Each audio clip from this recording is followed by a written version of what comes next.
और बोफोर्स के बदौलत आज हमारा देश सुरक्षित है।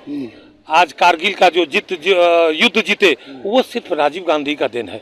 राजीव गांधी बहुत आधुनिक विचार के और नए आधुनिक भारत के निर्माता थे। हम लोग आज उनके श्रद्धा सुमन करते हैं राजीव गांधी जी के जन्म उत्सव पर। नरेंद्र मोदी को मैं सावधान करता हूं और यह मोदी जी जाने वाले हैं 24 में। कोई नहीं दुनिया का शक्ति रोक सकता है। में जीएसटी लगा दिया जो आज तक नहीं लगा था। इस देश को बर्बाद करने के लिए नरेंद्र मोदी तुले हुए हैं। हिटलर ने भी इसी तरह राष्ट्रवाद का बड़ा जमा बनाया था जर्मन में। आज संपूर्ण भारत रत्न युवा सम्राट राजीव गांधी जी की जयंती मना रहा है। उसी क्रम में बिहार प्रदेश कांग्रेस कमेटी अपने तमाम नेताओं के साथ अपने श्रद्धेय नेता भारत रत्न राजीव गांधी जी की भी जयंती सदाकत आश्रम में मनाई गई। डरने लगे तब समझिए कि देश गुलामी की ओर जा रहा है। अब राजा डरने लगा है जनता से, इसीलिए जनता के आवाज़ उठाने वाले को कभी ईडी, सीबीआई, आईटी या अन्य कारणों से जेल में ठूसने का प्रयास किया जा रहा है। ठूस भी सकता है। नमस्कार, आप देख रहे हैं प्रेस जागरण और मैं हूं कुंदन कुमार। अभी मैं मौजूद हूँ सदाकत आश्रम में। आज राजीव गांधी की जो जयंती है उसी सदाकत आश्रम में देखिए आज मनाया जा रहा है। और इस उपलक्ष्य पे हमारे साथ जो है कांग्रेस नेता गुरुदयाल सिंह, हम उनसे बात करते हैं। सर बताइए आज राजीव गांधी जी का जन्म अवसर है और हम लोग राजीव जी के जन्म उत्सव पर उनको श्रद्धांजलि अर्पित करते हैं। राजीव देश के वो नेता थे जो इन्होंने आईटी को लाया, इंफॉर्मेशन टेक्नोलॉजी को लाया, कंप्यूटर को लाया। और ये जो आप मोबाइल देख रहे हैं, सबसे बड़ा कि मोबाइल आज जो हम लोग कम्युनिकेशन दूर हो गई, ये राजीव गांधी का देन है। राजीव गांधी ने देश को जो दिया वो आज तक कोई नहीं दिया, किसी ने नहीं दिया। और राजीव गांधी ने एक नया रास्ता दिखलाया देश को।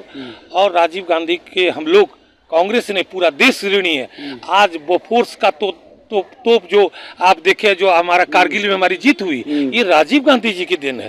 राजीव गांधी यदि बोफोर्स नहीं लाते, उस बोफोर्स के नाम पर ही लोगों ने राजनीति किया, उनको पद से भी हटाया। विश्वनाथ प्रताप सिंह, कुछ नहीं मिला बोफोर्स में। और बोफोर्स के बदौलत आज हमारा देश सुरक्षित है। आज कारगिल का जो युद्ध जीते वो सिर्फ राजीव गांधी का दिन है। राजीव गांधी बहुत आधुनिक विचार के और नए आधुनिक भारत के निर्माता थे। हम लोग आज उनके श्रद्धा सुमन करते हैं राजीव गांधी जी के जन्म उत्सव पर। अच्छा, एक बात बताइए कि ये बार बार जो है बीजेपी कांग्रेस पे हमलावर होती दिखती है। राहुल गांधी उनके सुपुत्र हैं, सोनिया गांधी उनकी पत्नी हैं, उन पे हमलावर होते हैं। क्या कहेंगे आप उसको? देखिए, ये तो वेंडिक्टिव नेचर से है और ये चलने वाला नहीं है। 1900 में मुझे याद है कि 1977 में जनता पार्टी फुल मेजोरिटी से आई थी। और ये वेंडिक्टिव नेचर के वजह से नरेंद्र मोदी को मैं सावधान करता हूं कि 1980 में ये फिर जनता पार्टी हवाई हो गई और 80 में फिर कांग्रेस आई। और इंदिरा जी का ठीक है 84 में उनका ये हत्या हो गई, लेकिन वो इंदिरा जी फिर 80 में आई। और ये अब मोदी जी जाने वाले हैं 24 में। कोई नहीं दुनिया का शक्ति रोक सकता है। इसी वजह से वो घबराए हुए हैं, बौखलाए हुए हैं। और वो माने लोगों को कांग्रेस के प्रति जानते हैं कि अब अगला प्रधानमंत्री राहुल गांधी होने वाले हैं। इसलिए राहुल गांधी, सोनिया गांधी कांग्रेस के लोगों को तंग और तबाह करने में कांग्रेस इससे कदापि नहीं डरने वाली है। और कांग्रेस अपने शांति मार्ग पर और भाईचारा के नाम पर कांग्रेस फिर आगे बढ़ेगी और फिर कांग्रेस ही देश का नेतृत्व करेगी। सभी पार्टियों को लेकर कांग्रेस ही देश को लेकर चल सकती। ठीक है, सत्ता में आ जाना बहुत आसान बात है, लेकिन देश चला नहीं पाए। नोटबंदी में लोगों को तंग तबाह कर दिया, जीएसटी बर्बाद कर दिया। अभी आटा जो 75 वर्ष में आज तक आटा, चावल और घी, दूध, मक्खन, टेट्रा पैक पर, लस्सी में, सब में जीएसटी लगा दिया जो आज तक नहीं लगा था। इस देश को बर्बाद करने के लिए नरेंद्र मोदी तुले हुए हैं। हिटलर ने भी इसी तरह राष्ट्रवाद का बड़ा जमा बनाया था जर्मन में। और आज एक चैप्टर पढ़ाया जाता है जर्मन में कि कैसे हिटलर ने बर्बाद कर दिया देश को। तो हमारे यहाँ भी एक चैप्टर पढ़ाया जाएगा, कभी जमाना आएगा तो नरेंद्र मोदी ने कैसे बर्बाद कर दिया देश को। और ये बचाएंगे ना देश को? जी जरूर बचाएंगे हम लोग देश को। हम लोग तो बचाएंगे। हम लोग तो देश के कुर्बानी जो सिखों ने दिया है, चाहे देश की आज़ादी में, आज़ादी के बाद भी, और हर वक्त आज यदि सिख आर्मी से जितनी पूरी दुनिया डरती है, शायद किसी से नहीं डरती है, और सिख आर्मी ही देश को आगे भी ले गई है और फिर ले जाएगी।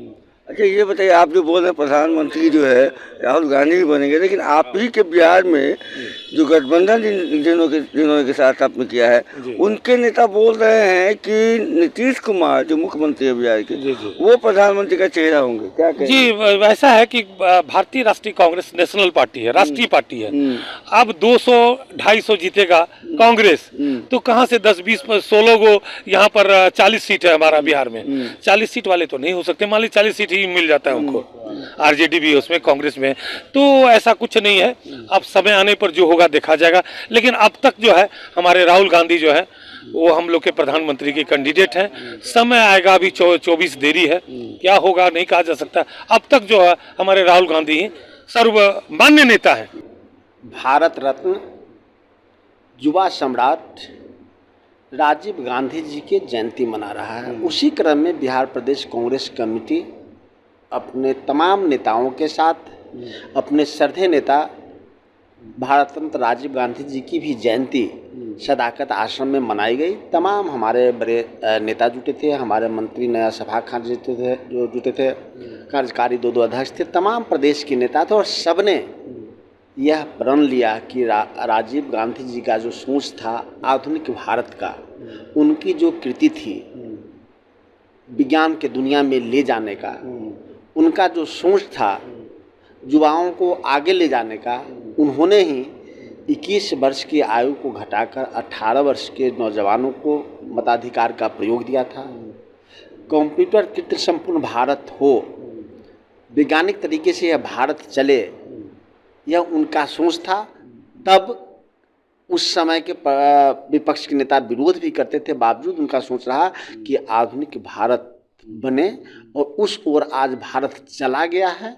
इसको और आगे ले जाने के लिए हम सब आज संकल्प लिए हैं उनके प्रतिमा के सामने।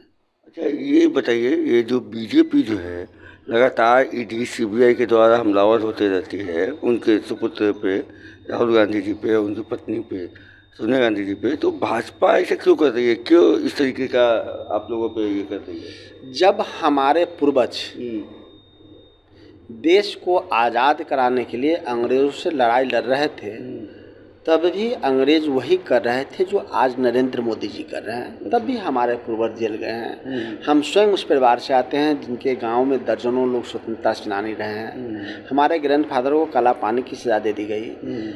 आज राहुल गांधी को ईडी एक बार ना 100 बार पूछे, लेकिन वो जिस वंश से आए हैं, नेहरू जी को अंग्रेजों ने तो 8 साल जेल में रखा था, गांधी जी को कई सालों तक जेल में रखा था, तब भी क्या जो मूल काम था उसको हमने छोड़ा? नहीं छोड़ा, क्योंकि तब का मूल काम था देश को आज़ाद कराना। लाख कुर्बानी के बाद देश आज़ाद हुआ, और आज वक्त फिर वही आ गया है कि गुलाम हो गए हम लोग। निश्चित तौर पे जब संविधान पे खतरा हो, डरने लगे, तब समझिए कि देश गुलामी की ओर जा रहा है। अब राजा डरने लगा है जनता से, इसीलिए जनता के आवाज़ उठाने वाले को कभी ईडी, सीबीआई, आईटी या अन्य कारणों से जेल में ठूसने का प्रयास किया जा रहा है। ठूस भी सकता है तो कितना दिन, अंततः तब भी संविधान आगे था, और आज भी संविधान ऐसे तत्वों से भारत को बचाएगा। अच्छा ये बताइए, प्रधानमंत्री की रेस में नीतीश कुमार भी आ गए हैं, आपके यहाँ गठबंधन के नेता हैं, वो मुखिया हैं, तो अब ऐसे में राहुल गांधी एक कंपटीशन के तौर पे उनको लेंगे क्या? फिलहाल तो नीतीश कुमार जी हमारे मुख्यमंत्री हैं। हाँ। अब इस बात प्रस्ताव अभी आना बाकी है, और बेहतर मुख्यमंत्री इससे पहले भी साबित हुए। हम चाहेंगे कि बेहतर मुख्यमंत्री के तौर पे आगे भी रहें। तो क्या ट्रस्ट वोट में आप लोग कुछ करने जा रहे हैं क्या? क्या ट्रस्ट वोट जो होगा तो उसमें क्या, उसमें हम सब नीतीश कुमार जी के साथ हैं। बिहार में हमारे महागठबंधन के मुख्यमंत्री के चेहरे ही नहीं, वो मुख्यमंत्री हैं, और सब एकजुटता के साथ 164 वोट हमारे पास है महागठबंधन के पास। सब लोग एक साथ नीतीश कुमार के नेतृत्व में उनके साथ हैं। नहीं, क्या प्रधानमंत्री का चेहरा मानेंगे ये लोग राहुल गांधी जी को? कांग्रेस पार्टी का एक एक कार्यकर्ता अपने नेता श्री राहुल गांधी जी को प्रधानमंत्री के रूप में देखता है।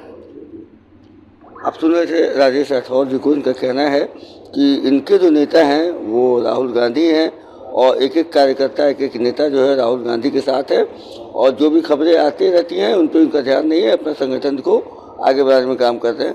बहरहाल ऐसे ताज़ा तरीन खबरों के लिए बने रहेगा प्रेस जागरण के साथ। तब तक के लिए धन्यवाद।